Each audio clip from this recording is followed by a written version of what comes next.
अस्सलाम वालेकुम। क्या हाल चाल है? उम्मीद है कि सब ठीक होंगे। तो क्लास आज का हमारा लेक्चर स्टार्ट करते हैं। MMP1 लेक्चर नंबर 1 है, ठीक है। और कोर्स कोड हमारा है 3111, ठीक है। कोर्स कोड हमारा 3111 है। तो मैथमेटिकल मेथड इन फिज़िक्स ये आज हमारी बुक है। और हमारा जो पहला लेक्चर है वो है वेक्टर एनालिसिस, ठीक है। तो सबसे पहले वेक्टर है, वेक्टर की डेफिनेशन करते हैं। तो a vector a quantity having magnitude and direction both is called vector quantity, ठीक है। एंड स्केलर की डेफिनेशन है a quantity having magnitude only is called scalar. तो ये तो डेफिनेशन थी जो आपने पहले भी पढ़ी हुई हैं, जानते हैं। उसके बाद इसमें चंद एग्जांपल्स हैं, ठीक है। वो एग्जांपल्स में बताना आपने कि इसमें से वेक्टर कौन सा, स्केलर कौन सा है। तो सबसे पहले एग्जांपल है वेट, ये एक वेक्टर है, ठीक है। स्पेसिफिक हीट, ये स्केलर है। Momentum, density, calorie, energy, speed, magnetic field, volume, distance, इस तरह से इन सब का आपको उम्मीद है कि पता होगा कि इनमें से वेक्टर कौन सा है और स्केलर कौन सा है, ठीक है। ये वेरी सिंपल है। एंड पे ये हमारे पास ग्रेविटेशनल पोटेंशियल है, ये स्केलर है, ठीक है। और शेयर स्ट्रेस फोर्स को कहते हैं, मतलब ये फोर्स की तरह ही है। तो फोर्स की डायरेक्शन होती है, लिहाजा इसकी भी डायरेक्शन होती है। शेयर स्ट्रेस का मतलब तो फिर ये वेक्टर होगा, ठीक है। स्ट्रेस फोर्स आती है, लिहाजा फोर्स की डायरेक्शन होती है, लिहाजा ये वेक्टर पोटेंशियल है। पोटेंशियल ये एक स्केलर क्वांटिटी है, ठीक है। उसके बाद प्रॉब्लम नंबर 2 है। तो प्रॉब्लम नंबर 2 में हमने रिप्रेजेंट करना है graphically a force of 10 Newton in the direction 30 degree north of east. तो यहाँ पे आपने 10 न्यूटन की जो है ना फोर्स ड्रॉ करनी है, ठीक है, विद सूटेबल स्केल। 10 न्यूटन की फोर्स एंड जो डायरेक्शन होगी वो ईस्ट टू नॉर्थ, ठीक है। ईस्ट टू नॉर्थ मतलब कि जो एंगल बनाना है आपने वो ईस्ट से नॉर्थ की तरफ बनाना है, ठीक है। ईस्ट से नॉर्थ की तरफ में। उसके बाद इसी तरह से a force of 5 Newton in the direction of 30 degree east of north. देखिए यहाँ पे नॉर्थ से ईस्ट की तरफ एंगल बनाना है, तो डायग्राम से आपको पता चल जाएगा, ठीक है।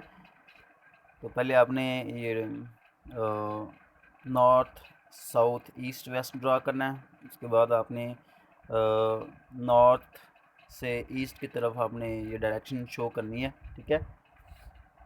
तो यहाँ पे लिखा हुआ है ईस्ट ऑफ नॉर्थ, तो यहाँ इसका मतलब ये होगा कि नॉर्थ से हमने स्टार्ट करना है और ईस्ट की तरफ एंगल लेकर जाना है, ठीक है। तो ये याद रखना है।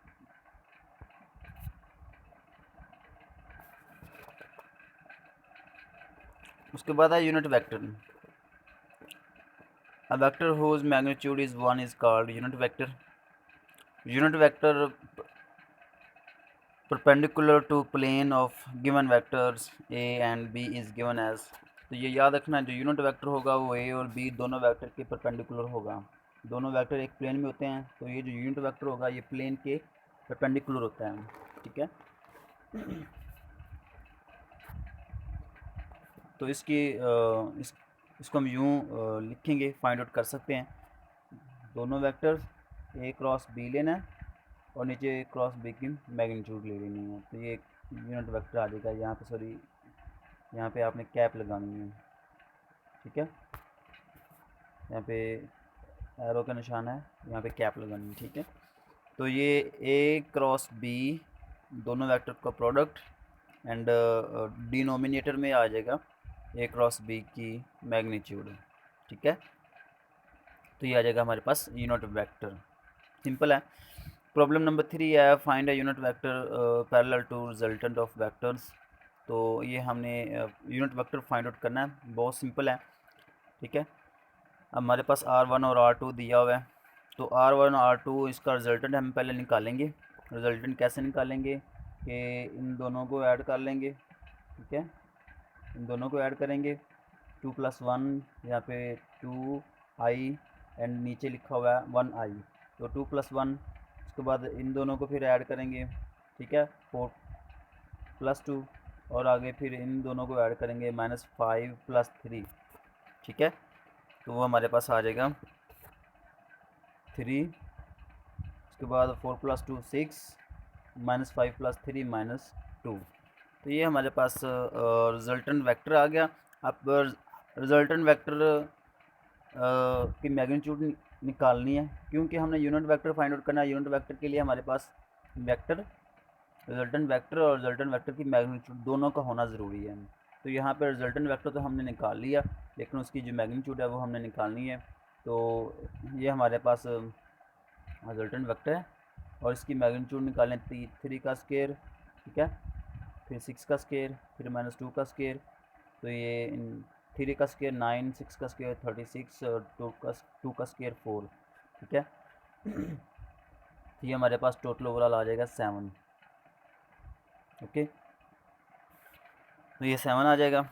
उसके बाद अब हमने यूनिट वेक्टर निकालना है। यूनिट वेक्टर निकालने के लिए हमारे पास ये फार्मूला है वेक्टर ओवर वेक्टर की मैग्नीट्यूड, ठीक है, वेक्टर ओवर वेक्टर की मैग्नीट्यूड। तो ये हमारे पास आ गया वेक्टर और वेक्टर की मैग्नीट्यूड।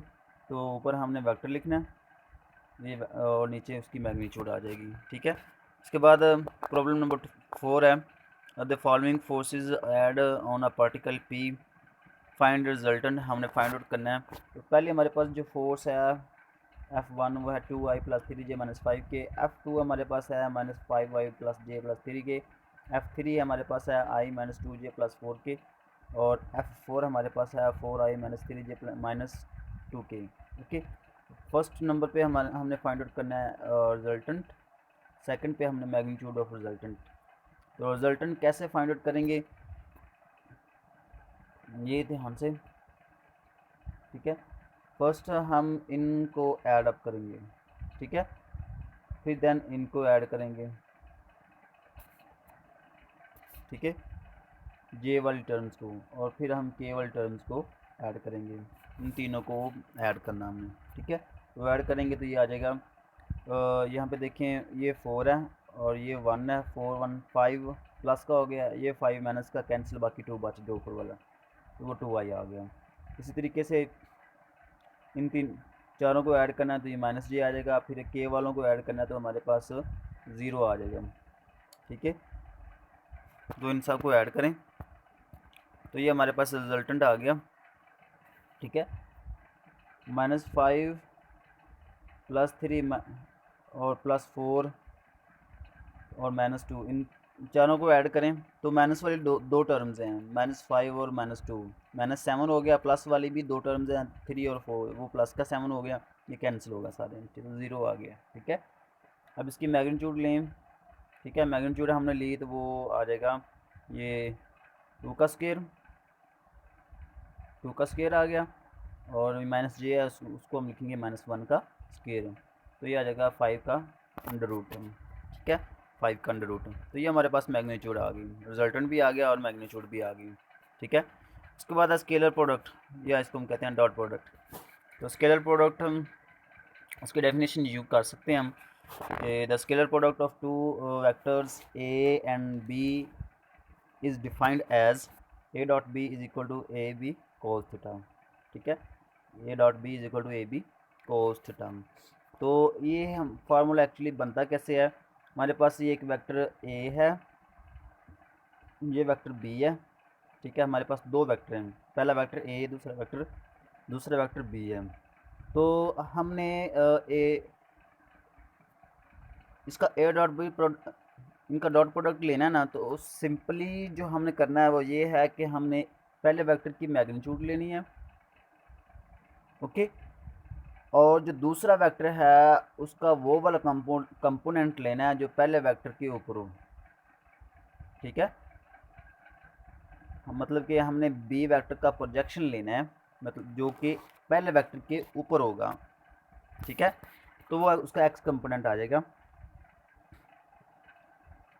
तो बी का ए के ऊपर जो कंपोनेंट हो गया वो बी एक्स है, और बी एक्स के साथ आपको पता है हमेशा जो एक्स कंपोनेंट है उसके साथ कॉस थीटा आता है, ठीक है।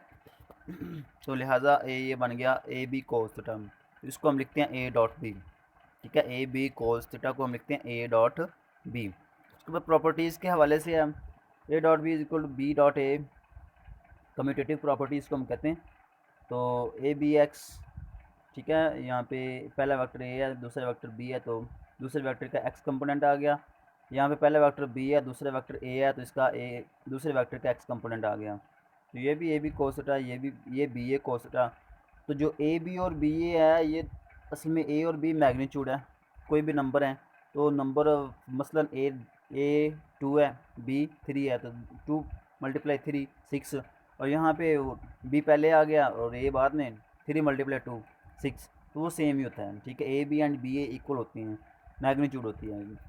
तो ये इस तरह हमारे पास प्रूव हो गया A B cos theta equal to A B B A cos theta, ये ए बी कोस थीटा, ठीक है। तो A dot B equal to B dot A, ये हमारे पास प्रूव हो गया।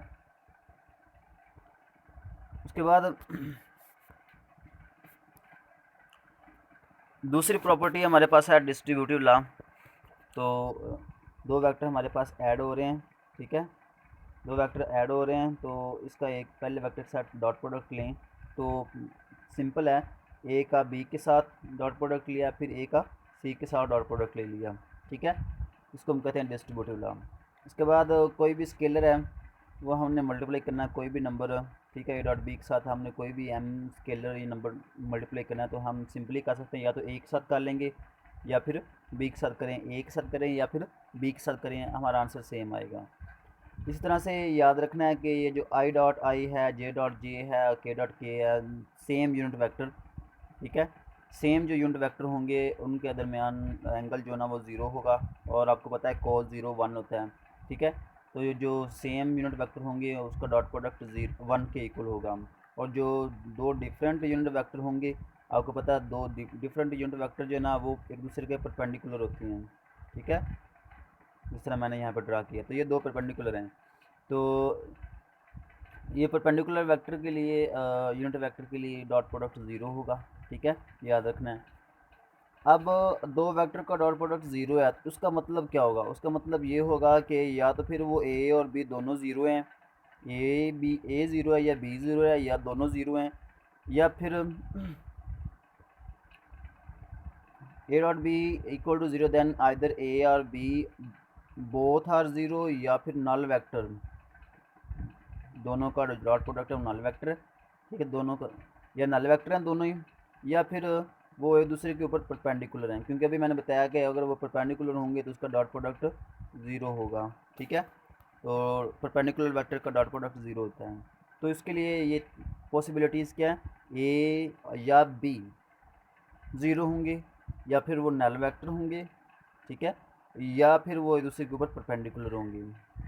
तो अगर आप चाहते हैं कि मेरा ये नोट्स जो है ना आपको मिल जाएं, ठीक है, आप चाहते हैं कि ये आपको नोट्स बने बनाए मिल जाएं, तो आपने छोटा सा काम करना है, मेरी इस वीडियो को लाइक कर देना है, मेरे चैनल को, अगर आप मेरे चैनल पे न्यू हैं तो इस चैनल को सब्सक्राइब कर दें, ठीक है। सब्सक्राइब करने के बाद ही आपको इंशाल्लाह अपने व्हाट्सएप पे मुझे रब्ता कर लेना है, तो आपको ये नोट्स आपको प्रोवाइड होंगे, ठीक है, इंशाल्लाह। तो आगे बढ़ते हैं।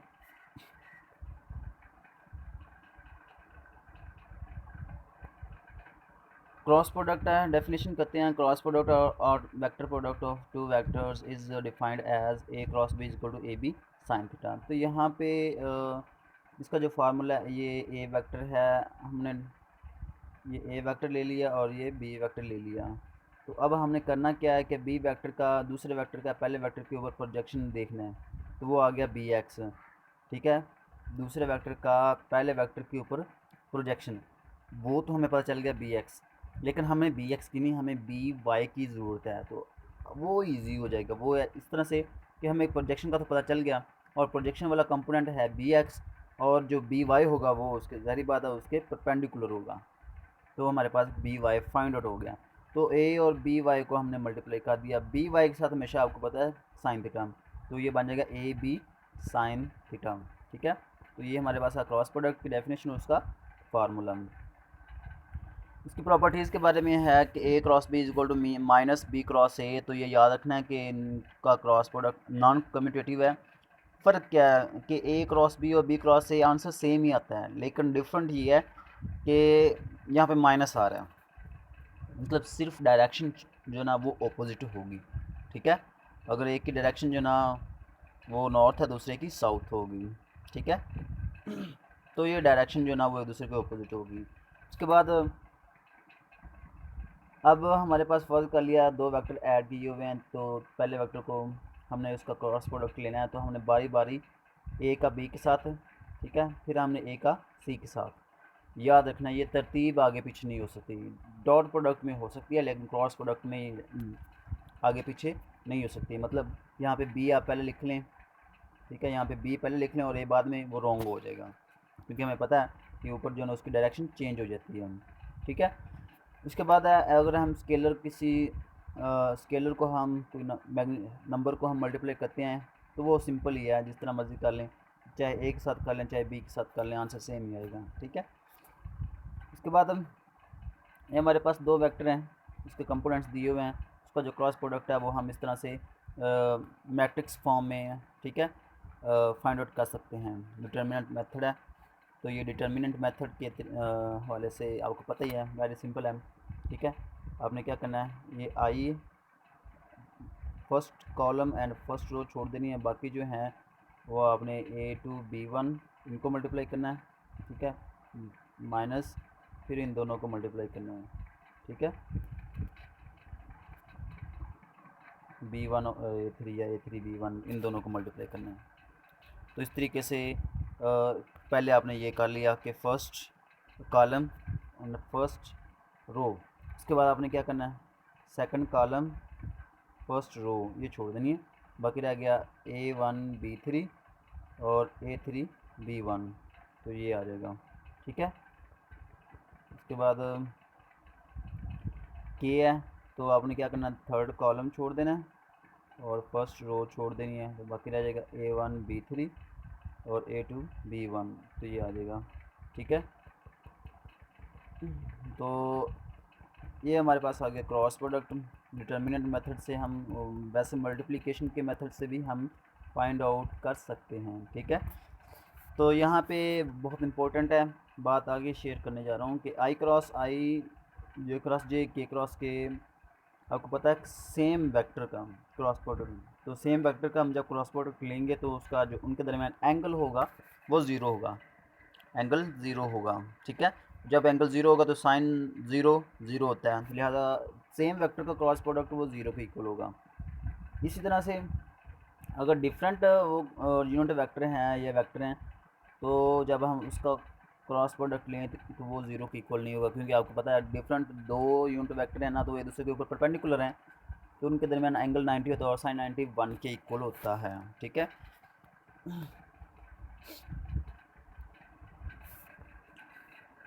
तो ये हमारे पास फार्मूला है। ठीक है, एक मेथड है याद करने का, वो इस तरह से है कि आई और जे को हम इसका क्रॉस प्रोडक्ट लेंगे, लेकिन याद रखना है क्लॉकवाइज। ठीक है, अगर आप क्लॉकवाइज जा रहे हैं तो आंसर जो ना वो आपका पॉजिटिव होगा, अगर एंटी क्लॉकवाइज जाएंगे तो आपका आंसर नेगेटिव होगा। आई क्रॉस जे इस तरफ, तो उसका जो आप के होगा। ठीक है, इसी तरीके से आई जे क्रॉस के, उसका जवाब आई होगा। ठीक है, इसी तरीके से के क्रॉस आई, उसका जवाब हमारे पास जे होगा। ये तो था क्लॉकवाइज। अब अगर बात करें एंटी क्लॉकवाइज की, तो वो इस तरह से होगा, आई क्रॉस के जवाब माइनस जे होगा। ठीक है, और के क्रॉस जे जवाब माइनस आई होगा। ठीक है, तो magnitude of A cross B is the same as the area of parallelogram. याद रखना है कि जिस तरह हमने ये मैग्नीट्यूड लिया है, ए क्रॉस बी प्रोडक्ट लिया है, तो वो बिल्कुल क्रॉस प्रोडक्ट लें तो वो जो आएगा आंसर वो बिल्कुल पैरेललोग्राम का एरिया फाइंड आउट हम उस तरीके से फाइंड आउट कर सकते हैं। ठीक है, तो जो हमने ए क्रॉस बी लिया, ठीक है, ए क्रॉस बी का जो मेथड हमने अप्लाई किया है, तो उसी तरीके से हम पैरेललोग्राम का जो है ना एरिया फाइंड आउट कर सकते हैं। ठीक है, तो ए क्रॉस बी जो ना अगर ज़ीरो है तो उसका मतलब क्या होगा, उसका मतलब तो ये होगा या तो ए और बी नल वेक्टर हैं या फिर वो एक दूसरे के पैरेलल हैं। पैरेलल से मुराद कि उनके दरमियान एंगल ज़ीरो होगा, ठीक है। तो या तो नल वेक्टर हैं या फिर पैरेलल हैं, फिर ही उनका क्रॉस प्रोडक्ट ज़ीरो हो सकता है, अदरवाइज़ ज़ीरो नहीं हो सकता, ठीक है। उसके बाद स्केलर ट्रिपल प्रोडक्ट है। तो scalar triple product, if we have three vector A B and C, तो फिर इसका जो स्केलर ट्रिपल प्रोडक्ट है ये था, ऊपर दिया हुआ है वेक्टर ट्रिपल प्रोडक्ट। तो वेक्टर ट्रिपल प्रोडक्ट इसको हम इस तरह से लिखेंगे, ठीक है। A B and C three vector हैं, तो इसका जो वेक्टर ट्रिपल प्रोडक्ट है वो इस तरह से होगा, ठीक है। ए क्रॉस इंटू बी क्रॉस सी, ओके। आगे बात करते हैं स्केलर ट्रिपल प्रोडक्ट की। तो स्केलर ट्रिपल प्रोडक्ट हमने क्या, ब्रैकेट के अंदर हमारे पास आएगा बी क्रॉस सी और ए डॉट बी, वो ए डॉट पहले आएगा, ठीक है, ए डॉट बी क्रॉस सी। तो ये हमने इसको हम कहेंगे स्केलर ट्रिपल प्रोडक्ट। हम तो इसको फाइंड आउट करने का आसान तरीका है डिटर्मिनेंट मेथड। ये ए वेक्टर के कंपोनेंट्स आ जाएंगे, ये बी वेक्टर के आ जाएंगे, ठीक है, और फिर सी वेक्टर के आ जाएंगे भी। तो तीनों वेक्टर के कंपोनेंट्स लिखने और डिटर्मिनेंट के मेथड से आप इसको फाइंड आउट कर सकते हैं, ठीक है। तो इसी तरीके से ये जो स्केलर ट्रिपल प्रोडक्ट है इस तरीके से हम फाइंड आउट कर सकते हैं वॉल्यूम ऑफ पैरेलल पेपर, ठीक है। जिस तरह से ये हमने हमारे पास फार्मूला है ना डिटर्मिनेंट मेथड, इसी तरीके से हम फाइंड आउट कर सकते हैं वॉल्यूम ऑफ पैरेलल पेपर, ठीक है। वो हम स्केलर और ट्रिपल प्रोडक्ट से हम फाइंड आउट कर सकते हैं, ओके।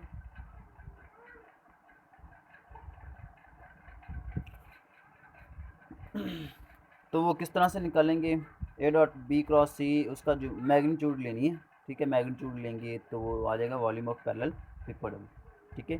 प्रॉब्लम नंबर 1 है find the volume of parallel paper whose edges are represented bye.